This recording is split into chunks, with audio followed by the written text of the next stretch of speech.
Vladimir Putin 55 गुना Ukraine को निरस्त्रीकृत करने के लक्ष्य से दूर हो गए हैं। ये सिर्फ एक प्रभावशाली आंकड़ा नहीं है।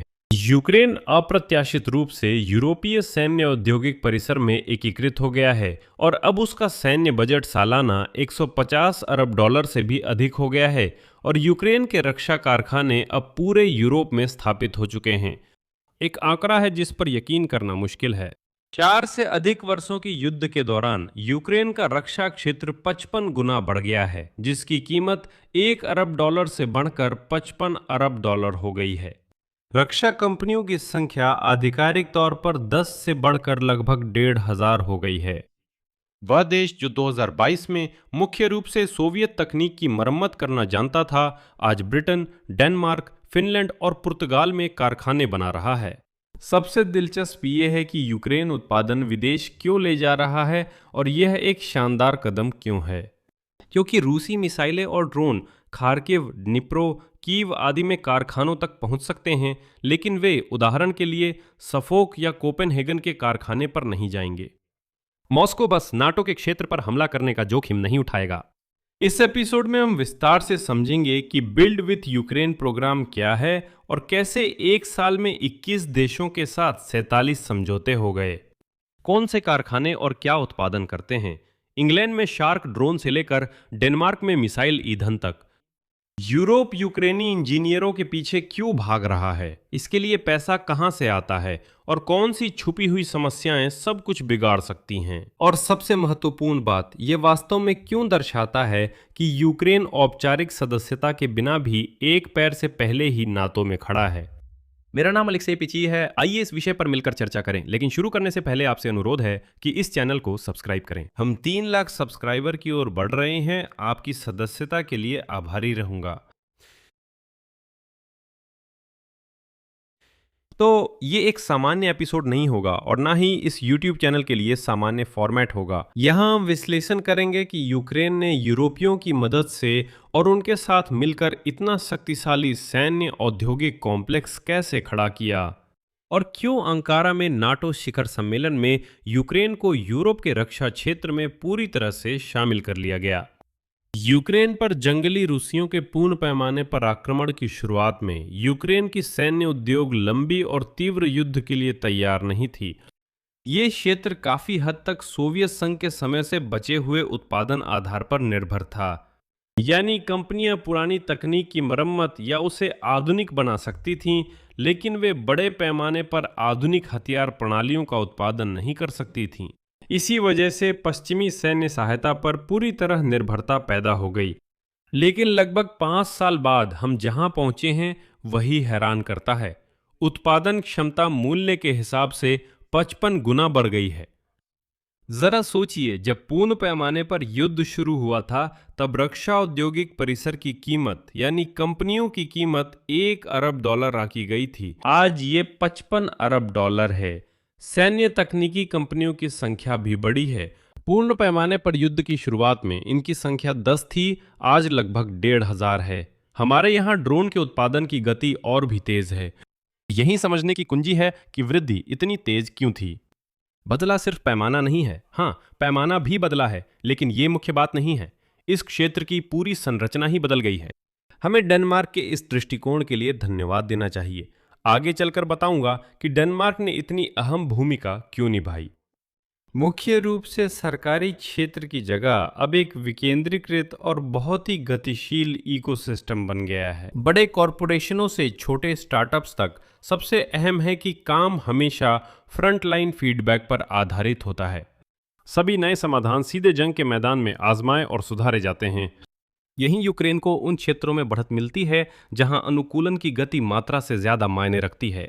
ये एफपीवी ड्रोन इलेक्ट्रॉनिक युद्ध और ड्रोन से लड़ने की तकनीकें हैं। रूसी रक्षा उद्योग जो अब भी केंद्रीकृत है, इस तरह की तेज बदलाव की गति से उतना अच्छा नहीं निपट पाता। हालांकि पिछले 2 वर्षों में उसने खुद को अनुकूलित कर आंशिक पिछड़ापन कम किया है। ये भी एक महत्वपूर्ण और ईमानदार बात है। रूस भी सीख रहा है। लेकिन यहाँ आपके मन में सवाल आ सकता है कि ऐसा कैसे हुआ कि यूक्रेन की रक्षा उद्योग 55 गुना बढ़ गई।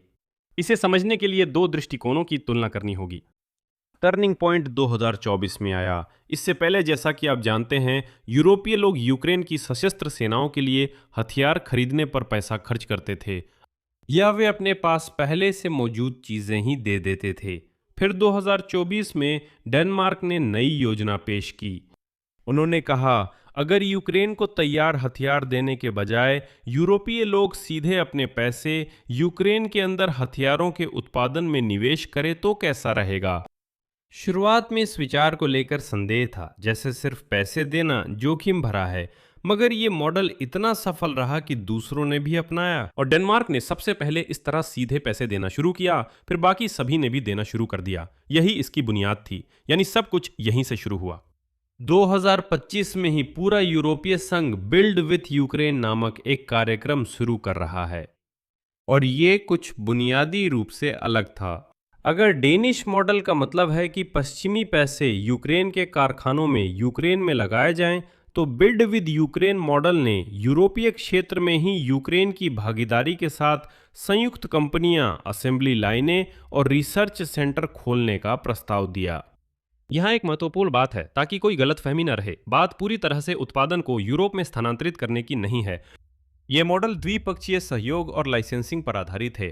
प्रक्रिया इस प्रकार है, सरकारी समझौतों के तहत उत्पाद का एक हिस्सा यूक्रेन की सशस्त्र सेनाओं को जाता है और बाकी जो यूक्रेन की सेना को जरूरत नहीं है, या तो वो देश खरीदता है जिसके साथ हम काम कर रहे हैं, या फिर वो हथियार निर्यात कर दिया जाता है। और सबसे महत्वपूर्ण बात, कुछ उत्पादन सुविधाएं यूरोप में होनी चाहिए और कुछ यूक्रेन में। लेकिन आप कहेंगे कि यूक्रेन को इसकी जरूरत ही क्या है? आखिरकार हम तो अपनी सारी योजनाएं यूरोपियनों को दे रहे हैं। हम यूरोप में फैक्ट्री बना रहे हैं और वहां वही चीजें बना रहे हैं जो हमने खुद सोची हैं। मेरे अनुसार इसके 4 कारण हैं और इनमें से पहला सबसे महत्वपूर्ण कारण है सुरक्षा।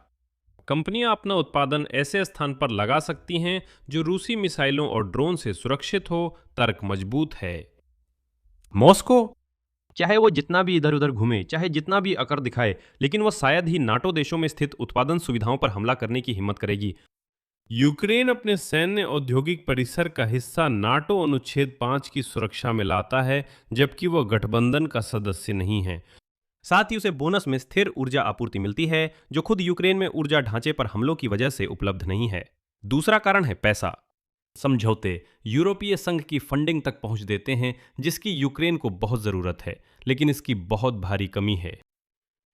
समझने के लिए 2026 में यूक्रेन की रक्षा जरूरतें रिकॉर्ड 158 अरब डॉलर तक पहुंचने की उम्मीद है। ये पिछले साल से 20 अरब ज्यादा है और वैसे ये लगभग उतना ही है जितना रूस का पूरा रक्षा बजट। सरकारी धन की कमी से यूक्रेन की कई उत्पादन इकाइयां खाली पड़ी रहीं। कारखाने और क्षमताएं मौजूद थीं पर ऑर्डर नहीं थे। और यहाँ पर वही यूरोपीय मदद काम आती है। यूरोपीय संघ के साझा बजट से पैसा आता है, लेकिन यूक्रेन यूरोपीय संघ का सदस्य नहीं है, इसलिए वह सीधे तौर पर ईयू के साझा बजट से पैसा नहीं ले सकता। हाँ, नहीं ले सकता। लेकिन यूरोपीय लोगों के साथ सहयोग में वो ऐसा कर सकता है और करता भी है। तीसरा, यह है निर्यात। अभी यूक्रेन के अंदर निर्मित हथियारों का निर्यात करना बेहद मुश्किल है। अक्सर नौकरशाही और सैन्य प्रतिबंधों के कारण ये लगभग असंभव हो जाता है, लेकिन विदेशों में बने कारखाने वैध बिक्री चैनल बन जाते हैं, जिससे ऐसा पैसा आता है जिसे उत्पादन में फिर से निवेश किया जा सकता है। और चौथा कारण ये है तकनीक और मानक। आधुनिक उत्पादन प्रक्रियाओं तक पहुंच, विविध आपूर्ति श्रृंखलाएं और जो सबसे महत्वपूर्ण है, ईयू और नेटो की सरलीकृत प्रमाणन। सबसे जरूरी बात, इन सब से ये हथियार ना तो अप्रभावी होते हैं, ना ही गैर यूक्रेनी बनते हैं। ठीक है, यूक्रेन को होने वाला फायदा समझ आ गया, लेकिन यूरोप को क्या मिलता है? ये सौदा ईमानदार और पारस्परिक है। यूरोपीय लोगों को वो मिलता है जो उन्हें किसी भी कीमत पर नहीं मिल सकता। ये है वास्तविक युद्ध में परखी गई तकनीकों तक पहुंच, उनके इस्तेमाल की अवधारणाओं तक पहुंच और बेहद तेज नवाचार चक्रों तक पहुंच। यूरोपीय रक्षा क्षेत्र परंपरागत रूप से रूढ़िवादी और धीमा है, जबकि यूक्रेनी इसमें वो गति लाते हैं जो मोर्चे पर आग के बीच गढ़ी गई है। साथ ही यूक्रेनी इंजीनियरों और विशेषज्ञों तक भी पहुंच मिलती है। सीधे कहे तो यूक्रेन यूरोप को युद्ध का अनुभव बेच रहा है। यूरोप यूक्रेन को फैक्ट्रियों और धन से भुगतान करता है। अब जरा ठोस बात करते हैं, क्योंकि अभी तक हम बस इतना कह रहे थे कि ऐसा सहयोग मौजूद है। आइए अब ठोस उदाहरणों पर आते हैं। बिल्ड विद यूक्रेन कार्यक्रम धीरे धीरे शुरू हुआ था, लेकिन फिर अचानक बहुत तेजी से आगे बढ़ा। हाँ, अचानक। जून के अंत तक यूरोप और उत्तरी अमेरिका के 21 देशों की भागीदारी के साथ 47 समझौते पहले ही हो चुके हैं। इस सब में जर्मनी सबसे आगे है। इस कार्यक्रम के तहत हमारे पास जर्मनी के साथ 10 समझौते हैं। सभी समझौतों में से 5वें हिस्से से ज्यादा जर्मनों के साथ है। हम जर्मनों के साथ एफपीवी ड्रोन, स्वायत्त प्रणालियां, ड्रोन रोधी तकनीक, विमानन प्रणालियां और मिसाइलों के पुर्जों के निर्माण में काम कर रहे हैं। और आज ही ये खबर आई है कि जर्मन इसी संयुक्त कार्यक्रम के तहत उदाहरण के लिए यूक्रेन की सशस्त्र सेनाओं के लिए 50,000 ड्रोन के निर्माण को फंड कर रहे हैं, जो आर्टिफिशियल इंटेलिजेंस पर काम करते हैं। आगे बढ़ते हैं। चेक गणराज्य और फिनलैंड, हमने उनके साथ 4-4 समझौते किए हैं। यूनाइटेड किंगडम, डेनमार्क और स्पेन के साथ 3-3। संयुक्त उद्यम हमने फ्रांस, नॉर्वे, पोलैंड, अमेरिका और कनाडा के साथ भी बनाया है। 2/3 से अधिक संयुक्त परियोजनाएं स्वायत्त प्रणालियों, लॉयटरिंग म्यूनिशन और एंटी ड्रोन तकनीकों से जुड़ी हुई हैं। यूरोप ने समझ लिया है कि भविष्य की जंग कौन जीत रहा है और यूक्रेन के अनुभव को अपनाया है। मैं बिल्ड विद यूक्रेन कार्यक्रम की मुख्य परियोजनाओं का उदाहरण देता हूं। जर्मन क्वांटम सिस्टम ने यूक्रेनियों के साथ कई संयुक्त उद्यम शुरू किए हैं। कंपनी यूकेयर स्पेक्स सिस्टम्स ब्रिटेन में शार्क और पीडी 2 जासूसी ड्रोन बनाती है और ये काफी समय से कर रही है। यूक्रेन पुर्तगाल में लंबे समय से वही समुद्री ड्रोन बना रहा है जो बाद में काला सागर और अजोव सागर में रूसियों को परेशान करते हैं।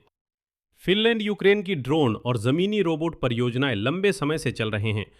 रोमानिया, डेनमार्क और बाल्टिक देशों के साथ मिलकर ड्रोन विकसित करने के लिए संयुक्त उद्यम चल रहे हैं। और आगे एक पोलिश कंपनी, नाम नहीं लूंगा कौन सी, लेकिन एक पोलिश कंपनी ने पहले ही समझौता कर लिया है और अब वो यूक्रेनी 155 मिमी हॉविजर बोगदाना का उत्पादन करेगी। और अब स्पेनिश कंपनी टेक्नोव अब यूक्रेनी बख्तरबंद वाहन जूरा और कोजाक का उत्पादन करेगी। अनुसंधान और विकास तो एक अलग ही श्रेणी है। यहीं सबसे दिलचस्प चीजें हैं। जर्मन हैंड सोल्ट और यूक्रेनी फायर पॉइंट मिलकर फ्रैया मिसाइल रोधी रक्षा प्रणाली पर काम कर रहे हैं। इस विषय पर मेरा यूट्यूब एपिसोड है, चैनल पर जाएं और नई यूक्रेनी मिसाइल के बारे में देखें। अच्छा, आगे बढ़ते हैं। फ्रांसीसी कंपनी MBDA और डिजाइन ब्यूरो लूच मिलकर anti ship cruise missile Neptune 2 पर काम कर रहे हैं। और अब सबसे महत्वपूर्ण बात, एयरबस स्टार्टअप स्काईफॉल के साथ मिलकर यूक्रेनी इंटरसेप्टर ड्रोन को कमांड और नियंत्रण प्रणालियों में एकीकृत करने पर काम कर रहा है। स्वनिर्देशन हेड, इंजन यूनिट्स और अन्य मिसाइल तकनीकों पर प्रोजेक्ट्स की योजना बनाई गई है। भविष्य में क्रूज और बैलिस्टिक मिसाइलों के लिए और संयुक्त फैक्ट्रियां बनेंगी और तथाकथित इंक्यूबेटर भी शुरू किए जा रहे हैं। ब्रेव जर्मनी कार्यक्रम और दूसरे देशों में उसके जैसे कार्यक्रम रक्षा स्टार्टअप्स को ग्रांट देते हैं व हैकाथॉन कराते हैं, खासकर यूक्रेनी कंपनियों के लिए जो यूरोपीय बाजार में आना चाहती हैं। और इसके लिए पैसा कहां से आता है? फंडिंग 2 मुख्य स्रोतों से आती है। ये साझेदार देशों की राष्ट्रीय योजनाएं होती हैं जो आमतौर पर रक्षा मंत्रालय के माध्यम से, और दूसरा स्रोत यूरोपीय संघ के फंड होते हैं। कुछ मामलों में ध्यान दें, इन फंड्स को रूस की जमी संपत्तियों से होने वाली आमदनी से भी बढ़ाया जा सकता है। रूस यूरोप में यूक्रेनी फैक्ट्रियों के लिए आंशिक भुगतान करेगा। विशिष्ट तंत्र इस प्रकार हैं। यूरोपीय रक्षा कोष अनुसंधान और विकास में भागीदारी के लिए भुगतान करता है। यही वो जगह है जहां एयरबस वगैरह शामिल हैं।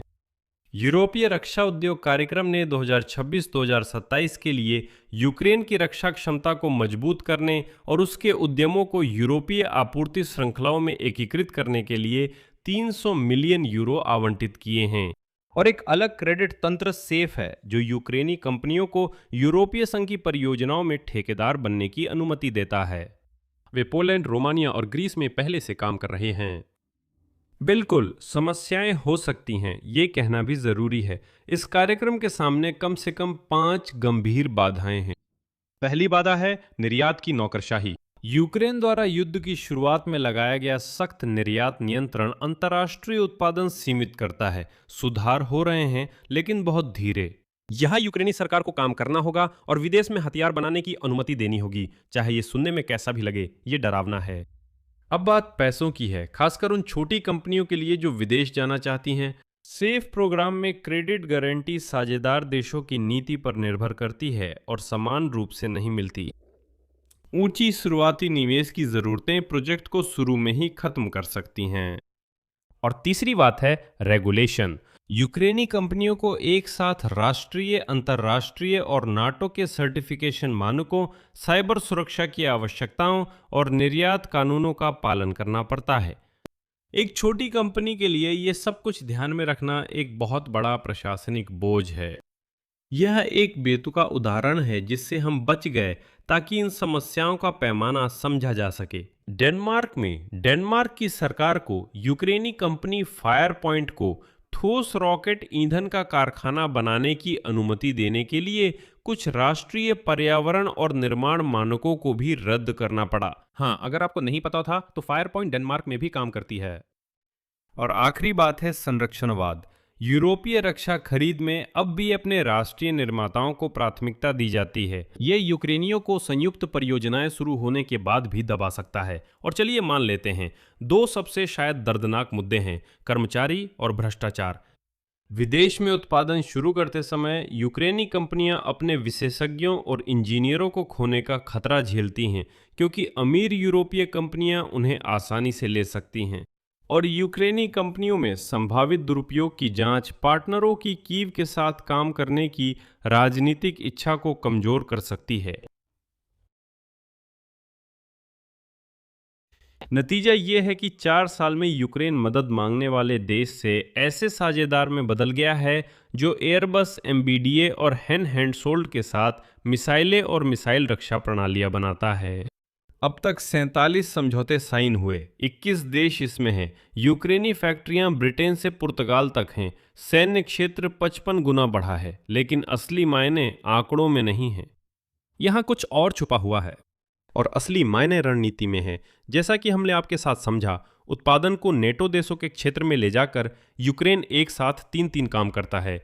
अपने रक्षा उद्योग को जंगली बदबूदार रूसियों से बचाता है, यूरोपीय पैसे और मानक प्राप्त करता है, और सबसे महत्वपूर्ण, यही सबसे महत्वपूर्ण है, वो यूरोपीय रक्षा प्रणाली में इतनी गहराई से समा जाता है कि उसे वहां से अलग करना बिल्कुल असंभव हो जाता है। फिर जब देश यूरोपीय संघ की प्रणाली में अच्छी तरह एकीकृत हो जाए तो अगला तार्किक कदम है उसे अपने संघ में शामिल करना। यूक्रेन औपचारिक रूप से नाटो में नहीं है, लेकिन उसके इंजीनियर फ्रांसीसियों के साथ मिसाइलें डिजाइन कर रहे हैं और यूक्रेनी ड्रोन इंग्लैंड में असेंबल किए जा रहे हैं। अब यूक्रेनी हॉवित्जर पोलिश पक्ष द्वारा बनाए जाएंगे और मिसाइल रोधी प्रणाली जर्मनों के साथ मिलकर बनाई जा रही है। जैसा मैंने कहा, एक पैर नाटो में है, यानी एकीकरण समझौता नहीं बल्कि उत्पादन से हो रहा है। यही कई विशेषज्ञों ने युद्ध शुरू होते ही कहा था। मत सोचिए कि आपको राजनीतिक कारणों से तुरंत नाटो में लिया जाएगा, ऐसा नहीं करना चाहिए। फिनलैंड और स्वीडन इसके दो बेहतरीन उदाहरण हैं कि ये कैसे किया गया। वे नाटो देशों की रक्षा उद्योग में इतने अच्छे से एकीकृत हो गए थे कि जैसे ही मौका और संभावना मिली, उन्हें तुरंत ही उत्तरी अटलांटिक गठबंधन में शामिल कर लिया गया। यहाँ मैं विराम लेता हूँ। अपनी राय नीचे कमेंट करें, चैनल सब्सक्राइब करें, बेल दबाएं और लाइक करें। यही सब है, ध्यान रखें। सबको अलविदा।